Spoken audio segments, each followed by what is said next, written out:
Hello po ulit sa inyong lahat mga kamatyas and happy 2025 ulit sa inyong lahat ng mga bumate. Hindi ko na po mabilang maisa-isa. Maraming salamat po sa massive messages and greetings nyo po kay kamatyas. Okay, ngayon naman pag-aralan natin itong laban na ito na di umano napahagulgol sa iyak. Ang ating tinuturing na legendary Vasil Ivanchuk ng Ukraine. Tingnan nyo, panoorin nyo to.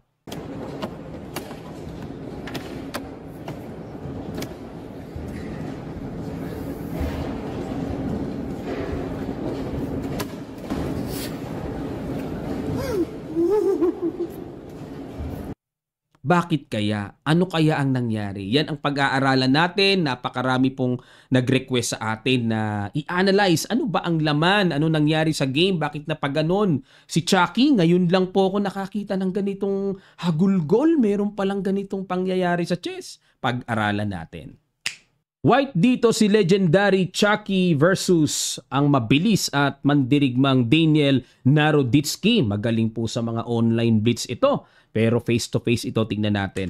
Nag-D4 si Chucky, Knight F6 si Daniel, at nag-G6, F3, tinirahan ng malabeteranong pasakalying F3. Ito po kasing F3, panghandayan, just in case mag-Granfeld ang black. Saktong-sakto po yan, anti-Granfeld yan eh. Ngayon kung mag-King's India naman, papasok ngayon sa, ito na, pumasok na, same-ish variation ng King's Indian. Bishop E3, Castle, Knight C3, A6. Grabe rin magpasakali itong si Naroditsky. Hindi malaman kung saan papupunta ang linyang yan pero maraming transpositions yan. And nag-Knight FD7. Maaring mag-E5 tapos pag nag-D5, F5 o maaari ding mag-C5. Knight GE2, tuloy lang si Chucky sa developments at nag-C5. Okay, naka-Benoni setup C5. Knight E5 at nag-A4. Ayan, pamigil sa paparating na B5. Dito po kasi, bakit nag-A4? Kasi kung magka-castling lang, paki-imagine po, kakapturein ng bishop, capture, and magsasacrifice ng pawn B5. Wala nang light square bishop di ba? So parang i-convert ng black sa Benko idea. Ayan, sa mga nakakaalam po ng Benko. Sa mga di naman po, marami na tayong uploads ng Benko na labanan. O naging laban. O balik tayo mga kamatyas, ano? Knight E5, nag-A4 at nag-Knight BD7. Total, di pa rin naman makaalis ang bishop dahil pag umalis yan, makakapture ang pawn sa C4 at nag-B3, ayun, depensa muna. Naku, aalis na yan. Agad namang kinapture kagad ni Naroditsky at nag-F5. Ayan, para may pressure kagad sa E4 at nag-Rook D1. Sa kagustuhan ni Chucky, na nape-pressure siguro siya para makailag gagad sa pressure ng pin, nag-Rook D1. Pero hindi po nagustuhan ng computer engine. Ang gusto ay simpleng castling lamang. Tapos pag nag-Knight E5 and Queen D2. Ayan. So, okay pa rin naman ang puti. Slightly better sa space. Diba? Developments okay. Pero nag-Rook D1, ilag gagad. At bini-5 po dito ni Naro. Malupay yung B5. Talagang naramdaman din ni Chucky. Gusto ni Naroditsky mag-Benko type of position B5. Benko na yan. Capture, capture, and a takes B5. Okay. Hindi knight ang pinang-capture, Knight E5, Queen C2, and kumapture sa E4, Knight takes E4. Kasi kung pawn po ang ipang-capture dyan, hindi makakapag-castling ang puti. Kaya naobligang Knight takes. Kung Queen naman ang pang-capture, medyo delikado kasi makakatempo ng atake ang black. Knight takes E4 at nag-Queen A5 check. Ayan, talagang ayaw tigilan ni Naroditsky ng mga pangi-istorbo. Nag-Knight to C3. Ayan, cover. At the same time, ayaw ipabawi ni Chucky ang pawn B5. At dito, mga kamatyas, grabe rin pala binitawan ni Naro dito. Pakiguess nyo, mala puzzle, brilliant move na binitawan, unexpected move. Blitz pa to Pakiguess nyo po, sa ilang sandali lang, tutuloy kagad natin. Start.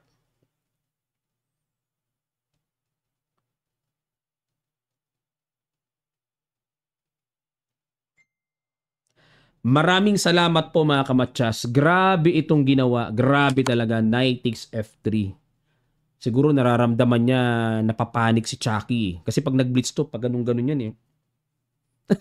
Parang nanginginig. O kaya nagtulak din sa kanya. Talagang sakto rin naman. Capture and rook takes F3. Sacrifice one piece pero yung king ay nananatiling nasa gitna. Delikado. Lamang ang block oh. Nag-king D2 para yan ang pang-suporta and another bad move by computer engine. So binad mo ba ng computer? Ang tira daw dapat ay king E2. Pero pag king E2 kasi ang nakaka-pressure dyan yung paparating na bishop G4. Parang tutusok-tusokin yung king eh. Diba? Nakakailang yan. Ayaw natin yung matutusok yung king natin. Oo, nakakailang din eh. Kaya napaking D2 dito si Chucky.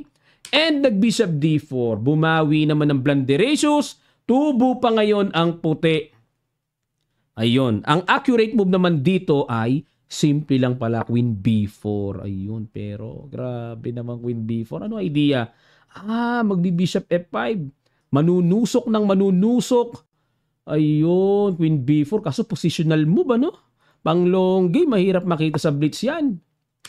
O balik tayo. Bishop D4. Nag-rook A1. Ayan, sinalubong na. Pinaka-right timing, good move. Bishop takes E3. Oh, pinaka-capture lang ni Chucky pero may king E2 kasi. Pero nag-bishop G4. Ang saya ng laban na to. Bishop G4. Oh, panusok oh. Pero lamang pa rin ang puti ah. Hindi nasindak si Chucky, talagang kinapture ang queen. Kasi kung check lang, kakapturein lang ang bishop eh. Diba tanong saan pupunta ang tore para may mabisang atake kagad? Iilagan lang ng king eh. So ginawa ni Naro, kinapture niya muna yung tore. Binitin niya munang nakaturo na ganyan. King D3, another accurate move by Chucky. Bishop D4 check. King C4. Nag-bishop F5. Grabe. The power of bishop pair. Tusok-tusok yung mga yukababs ni Chucky oh. And nag-queen D2. Ayun, yun lang, no? Pero winning pa rin eh. Accurate ay B6. Yan ang talagang mas matining, kumbaga, na tira. Kasi isang tira na lang yan, no? Grabe. Grabe. Andun na pala talaga. Queen up pala si Chucky. Kaya pala napahagulgulacious. Bago yun, 2025. Hagulgulacious. Grabe, kaya pala napaganon. Lamang siya ng queen. Akala ko naman wala siyang lamang na pyesa. Capture, and nag-E5. Okay? Rook E1. Pag chumek, teka muna, wala bang ibang tira? Ayan sa ibang tira is Knight E4. Knight E4, pag kinapture, Queen takes A5, di nga pala pwede, makukuha yung tore, no? So, Knight E4. Ngayon, pag nag-Rook A3, Knight takes D6. Oo nga. Pag nawala yun, ang very simple na lang. Ang may takas na yung king. Kumpara sa ganitong itsura na parang nakahawla pa rin yung king eh. 'Di ba? Pero nag-decide dito si Chucky na mag-rook E1 na lang and expected niya talaga yung check na yan. Capture rin. Binalik niya yung Reyna. Pero still winning pa rin. Knight E4. Perfect move by Chucky. Takes. G5. B6. Pero mas accurate po yung Rook E8 check. Pag nag-King F7, then B6. Excuse me. Ayan, B6 oh. Pag kinapture kasi yung tore, ganun na eh. Unstoppable queen. Hindi kayang awatin ng tore. Bantay sarado yung mga squares. Nag-B6 at nag-Rook A8. King B5. F3.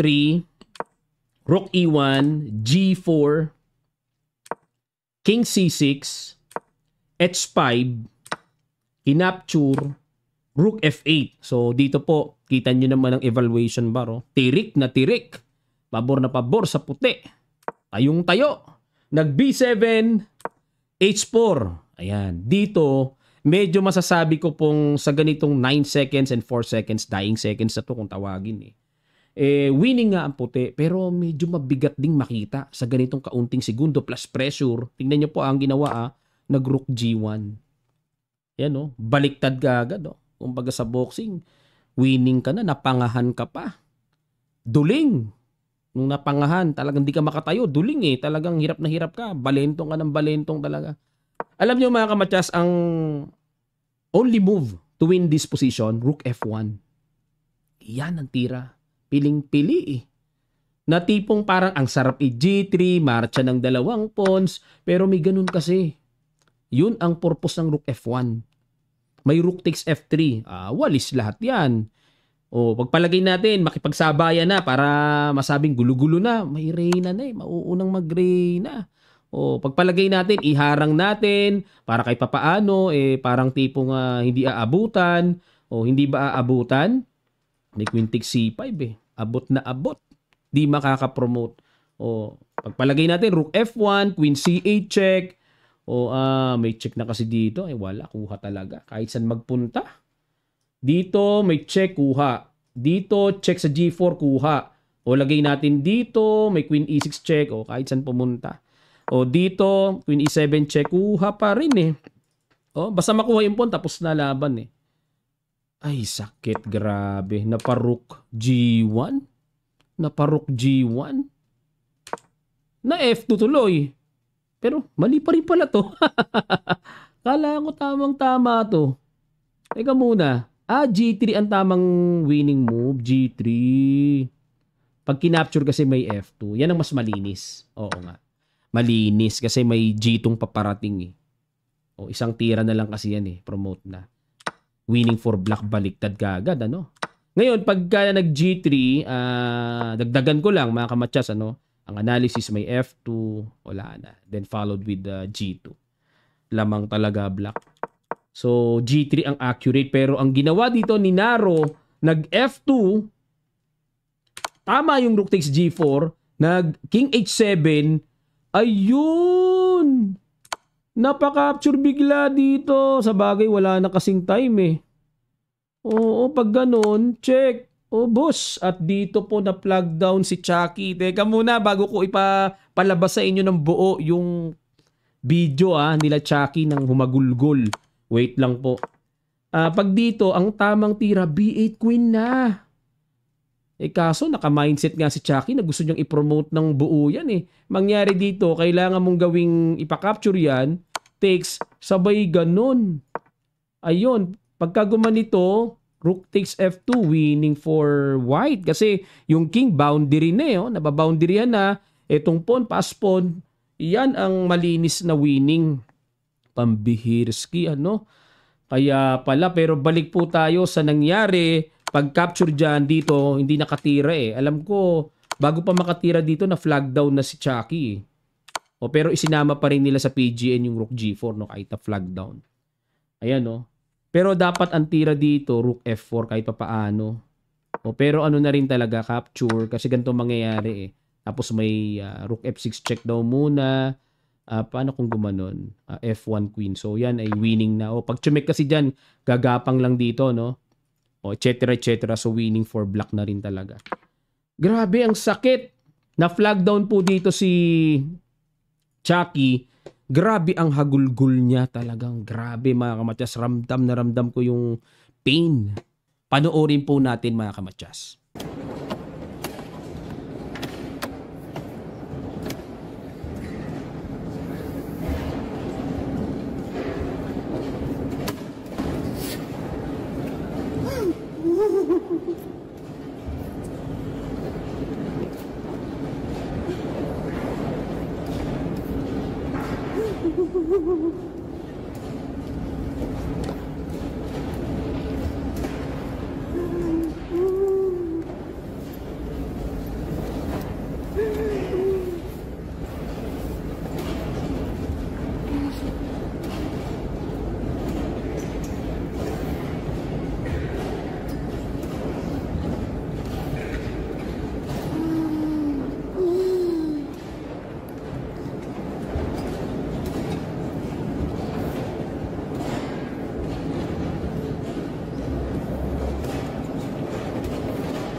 Ayan po, no?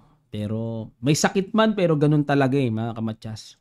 No pain, no gain. Talagang nasaktan talaga dito si Chucky. Pero ganun talaga. Tapos na ang laban, yun na yun. Si Naroditsky, pinakita naman niya ang respect. No, di naman siya ngingisi-ngisi, ngingiti-ngiti sa mga nanonood. Parang kung sa atin yun, sa Pinoy, parang ngingiti-ngiti pa nga yung na-imagine ko na baka habang umiiyak pangiti-ngiti pa yung mga nanonood. Sa kanila parang di no? Sa atin iba kasi yung ganun Sa kanila parang very serious ang nangyari. And then si Naroditsky malungkot and parang pinakita niya yung respect hanggang sa umalis siya. Pero kung ako kay Naroditsky, dapat nilapitan niya. Parang hinimas-himas niya yung likod, ganito, comfort lang. Tapos sabihin niya na winning ka na talaga, a matter of luck lang, tsamba lang, parang ganon. So baka makadagdag ng comfort kay Chucky. Ayan. So ano pong masasabi nyo sa naging laban na ito mga kamatyas? Pakilapag nyo lang po sa comment section below. Maraming salamat and happy 2025. More blessings to come. Kita kits!